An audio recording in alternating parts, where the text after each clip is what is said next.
The early 2000s, an era that gave rise to reality TV, iPods, Razor scooters, and Piniston were all the rage, and some other stuff happened that I definitely can't talk about here. But in Canadian country music, one name gave rise as the crossover artist between alternative and mainstream. Look, I know I haven't been around for a couple of weeks. I had my comedy special coming out. Got busy. Born in Taber, Alberta, January 29th, 1969. Nice. Corb Lund was a fourth-generation rancher in southern Alberta. His family lore is actually that his great-grandfather was the first person to ride a bronc at the Raymond Stampede. Total side note here, but when I was 14, I went to the Raymond Stampede. I got on a bronc called Blue-Eyed Trapper, and I've never gotten yeeted so high in the air as I did that day. I was in the air for so long, I tried to learn how to fly. But this was the start of the Lund family being ingrained in Canadian rodeo history. At one point during the Raymond Stampede, all 6 bucking chutes had a Lund behind them getting ready to get on their broncs. His dad, DC, was a bulldogger, and his mom, Patty, actually won the Calgary Stampede in the barrel racing. So it was fitting that when Corb was old enough, he started boys steer riding. Once Corb hit high school, he fell in love with music and quickly dropped the rodeo dream. And he enrolled in Grant MacEwan in Edmonton to study jazz, guitar, and bass. It was there in 1989 that Corb Lund helped found The Smalls, which was a hard rock group that went on for another 12 years. The Smalls were unique in that they emerged from the hard punk scene, but they always had some jazz on their albums, and then they also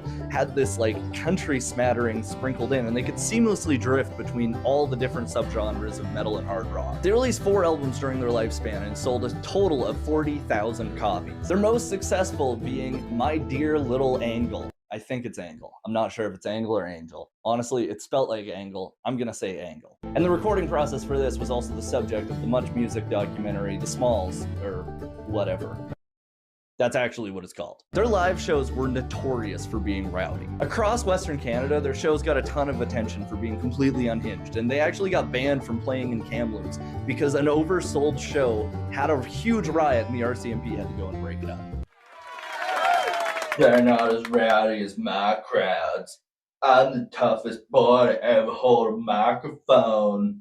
Get him, Zach! Oh, stop! Stop it!